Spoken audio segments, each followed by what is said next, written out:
ಗೆಳೆಯರೆ, ಬೇಲಿ ಬದಿಯಲ್ಲಿ ಬೆಳೀತಕ್ಕಂಥ ಈ ಗಿಡ ನಮ್ಮ ಕನ್ನಡದ ಮಲೆನಾಡಿನ ಅಚ್ಚ ಭಾಷೆಯಲ್ಲಿ ಇದನ್ನು ಚೀಟಿ ಗಿಡ ಅಂತ ಹೇಳ್ತಾರೆ.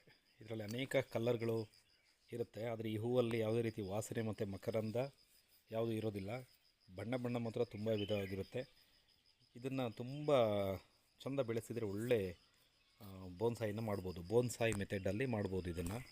ಹಾಗಾಗಿ ನನಗೊಂದು ಬಡ್ಡೆ ಸಿಕ್ತು ನೋಡಿ. ಇದೊಂದು ಕಾಂಡ, ಇದೊಂದು ಒಳ್ಳೆ ಕಾಂಡನ ತೊಗೊಂಡಿದ್ದೀನಿ.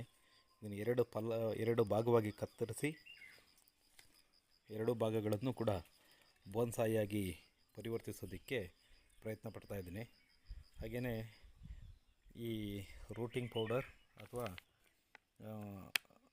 ಪೌಡರ್ ಮತ್ತು ಸಿಸ್ಟಮಿಕ್ ಆ್ಯಂಡ್ ಕಾಂಟ್ಯಾಕ್ಟ್ ಫಂಗಿಸೈಡ್ ಇವೆರಡನ್ನೂ ಕಂಬೈನ್ ಮಾಡಿ ನಾನು ಇವುಗಳಿಗೆ ಲೇಪಿಸಿ ಶಿಲೀಂಧ್ರ ರೋಗ ಬರದೇ ಇರೋ ಹಾಗೆ ಮತ್ತು ಬೇರುಗಳು ವೃದ್ಧಿಸುವ ಹಾಗೆ ಇದನ್ನು ತಯಾರು ಮಾಡ್ತಾಯಿದ್ದೀನಿ.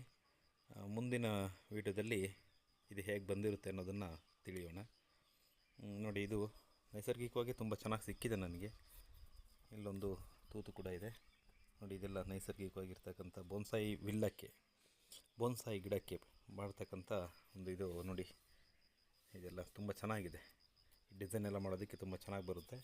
ಇದು ವೈರಿಂಗ್ ಎಲ್ಲ ಮಾಡಬೇಕು ನೋಡಿ. ನಮಗೆ ನೈಸರ್ಗಿಕವಾಗಿ ಇಲ್ಲಿ ಈ ಪಾಚಿ ಎಲ್ಲ ಕಟ್ಟಿದೆ.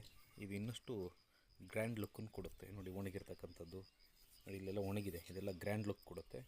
ನಾವು ರಕ್ಷಿಸ್ಕೋಬೇಕಷ್ಟೇ, ಇದನ್ನೆಲ್ಲ ಪಾಲಿಷ್ ಮಾಡಿ ರಕ್ಷಿಸ್ಕೋಬೇಕಷ್ಟೇ. ಧನ್ಯವಾದ.